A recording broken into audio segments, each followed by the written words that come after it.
Hola, ¿qué tal? El día de hoy estamos con el escritor Jorge Ureta Ureta y vamos a hablar de su libro El Caballero Tetra Pak, publicado el año pasado por Ediciones Altazor. ¿Cómo estás, Jorge? ¿Qué tal? ¿Qué tal? Bueno, El Caballero Tetra Pak tiene un enganche muy rápido.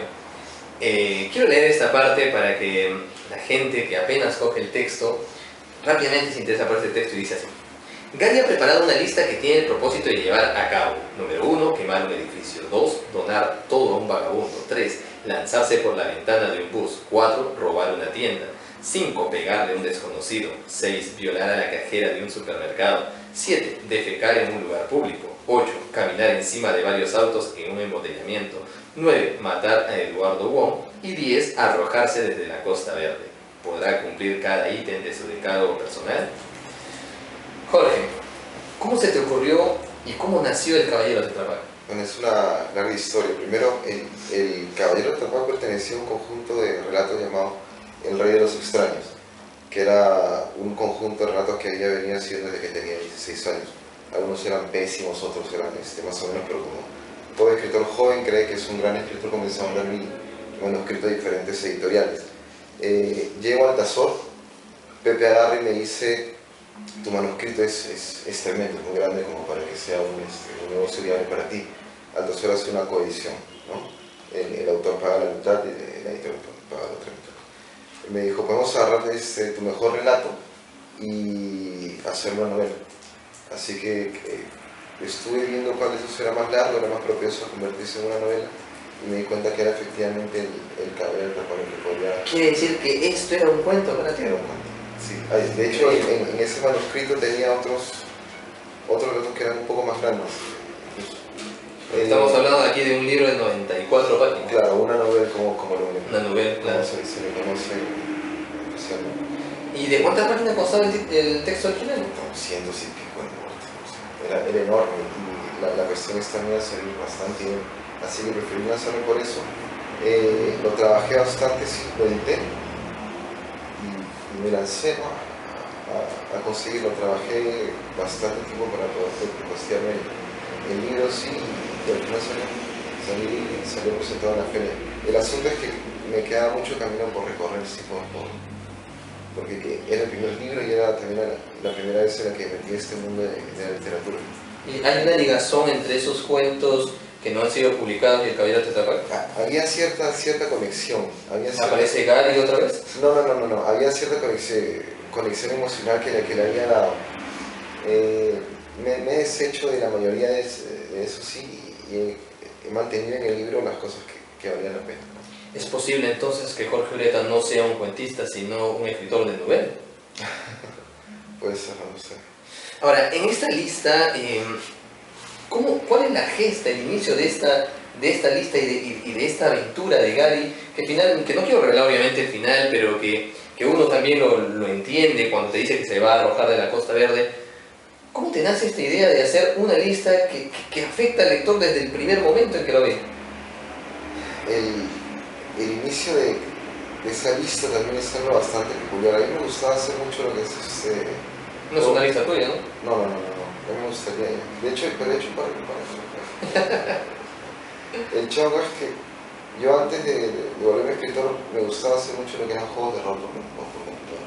Que eran juegos en foros, la gente se unía, yo relataba historias, y me di cuenta realmente que me gustaba mucho la literatura.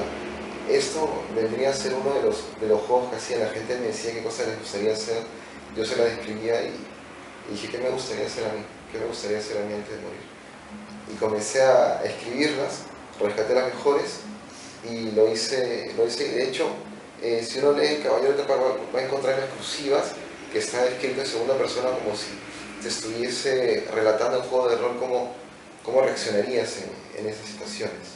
¿Has tenido problemas cuando tú publicaste El Caballero Tetra Pak, sobre todo por el lenguaje tan popular y sobre todo por los relatos que nosotros vemos aquí? No, de hecho yo pensé que iba a tener un poco más de potencia en eso, pero no. De hecho hasta mi abuela me gustaba y dice: ¿qué no? Yo le decía sobre todo por las descripciones, porque si bien es cierto, la literatura peruana está acostumbrada a conservar muy bien el lenguaje, puede arrojar por ahí algunas lisuras seguramente, pero siempre tratando de que el texto no sea tan hiriente para el lector. Cuando yo leía esto me hacía acordar muchos textos de España, y me hacía acordar sobre todo un autor que en este momento no recuerdo el nombre, pero es Ismael Álvarez, que tiene un texto que se llama Supermami. Y en Supermami hay una descripción terrible acerca de un programa de televisión, pero de una manera tan chocante que el lector muchas veces tiene que cerrar el libro. Y lo que me pasaba con el Caballero de Tetra Pak es eso en algunas ocasiones. Cuando tú escribiste esto, ¿tenías esa idea, ese objetivo? No, era más enfocarme en el personaje, me convertí en el personaje.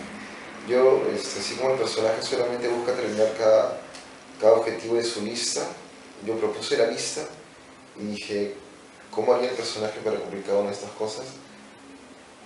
Y que suene verídico. Y así impactaba al lector por medio, era un adicional, ¿no? Impactar al lector no era tanto.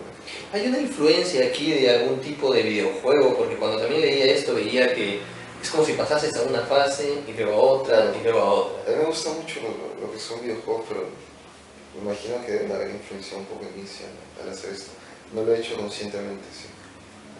Pero debe sentirse algo por eso. Y a la vez hay una crítica a la modernidad por el término del Caballero Tetra Pak. Sí, de hecho de ahí proviene el título. El personaje decide hacer todo eso porque se considera un objeto que está dentro de un empaque. Una vez a mí me regalaron hace mucho tiempo un pack de Tetra Pak de puros, que venían 4, y decía puros Tetra Pak. Me gustó bastante el nombre. Y yo dije, ¿qué tal si una persona se sintiera así como un empaque de Tetra Pak?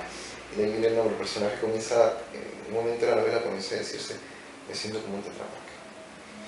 En esta lista, en estos 10 ítems que él debe seguir y estos objetivos que debe cumplir, si tú quisieras contarle uno de ellos al lector, ¿cuál de ellos te gustaría relatar?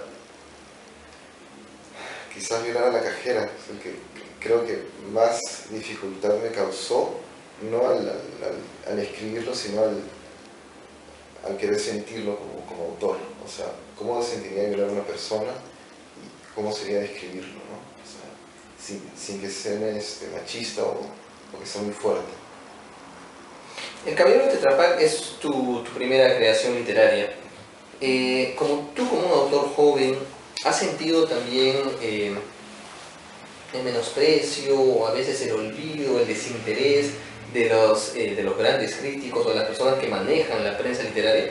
De hecho, a mí me sorprendió mucho la buena crítica que tuvo el libro. Me gustó, hay gente que no le gustaba, pero hay gente que no me esperaba que le iba a gustar.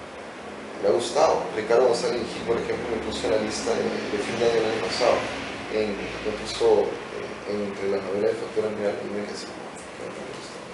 Le ha gustado a mi editor, le gustó bastante, por eso le hicimos novela. De alguna manera le gustó a Ágreda, me lo dijo por Facebook. He tenido ciertas, buena acogida, me esperaba mucho. Y finalmente, ¿cuáles son las otras creaciones de Jorge Ureta que nos va a mostrar seguramente para este año o tal vez para la Feria de Ricardo Palma o para el año siguiente? Bueno, el segundo día, el penúltimo día de la feria, perdón, estrené mi libro para niños, Jaime y el pato en su cabeza, que es un libro infantil, tiene su presentación. ¿Cómo se titula, Jaime? Jaime y el pato en su cabeza. Jaime y el pato en su cabeza. Es un libro netamente infantil. Yo lo creé para que sea para todos los años, pero mi editor me dijo que si no lo terminaba porque fue un pedido. Me dijeron, ¿puedes hacer un libro para niños? Sí, claro. Si lo trabajas, nosotros nos encargamos de todo. Y lo hice. Me lancé con eso y la presentación va a ser en una semana más. ¿El libro ya salió? ¿Ya está? Sí, ¿Ya ha sido publicado? Sí. Interesante, entonces vamos a ver la historia de Jaime seguramente dentro de poco. Pero lo que me llama la atención es que la lectura del Caballero de Tetra Pak, no podía imaginarme yo a Jorge Ureta como un autor de literatura infantil. Claro, fue un reto súper alucinante porque todo comenzó así. Yo estaba en un taller de literatura con los mismos editores que hicieron este libro. Y una de las tareas fue hacer un relato para niños para la próxima semana.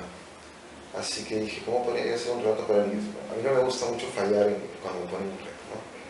Así que comencé a analizar el asunto y dije, voy a hacer un relato de lo que yo le cuento a mis primas para tranquilizarlas, que era sobre un niño que tenía un pato en su cabeza y decía cuac, y el niño creía que el pato hablaba, que realmente quería decirle algo, y creía que cuac era una palabra, no un sonido onomatopéyico del animal este. Y lo hice un relato, le gustó mucho, me recomendaron mandárselo a Willy, que es el jefe de Altazor, le gustó también y lo hicieron un libro. O sea, yo lo extendí para hacer un libro, cosa que fue bastante difícil, sí. Pero... Interesante, entonces habrá que leer también ese texto de, ¿cómo dijiste, Jaime? Juan. Jaime y el pato en su cabeza para poder compararlo con la historia de Gary y el caballero Tetra Pak. Fue súper complicado saltarme de una cosa para adultos a una cosa infantil. Debe ser, yo no me imagino hacer un texto de literatura infantil, yo creo que has hecho una gran proeza. Muchísimas gracias, Jorge, y bueno, algo más que agregar, tal vez para poder encontrar el caballero Tetra Pak en alguna librería o necesariamente en Ediciones Altazor. Bueno, tengo entendido que se está vendiendo en diversas librerías, también está en Libros Delivery y en Perú para comprarlo en el extranjero. Bueno, podemos encontrar entonces en Libros Delivery, en Bookstore o tal vez en las librerías si estamos aquí en Perú, o contactarnos con Ediciones Altazor. Muchísimas gracias, Jorge, y bueno, éxitos tal vez con los textos que vengan y con la historia esta que me interesa de Jaime y el pato en su cabeza. Muchísimas gracias.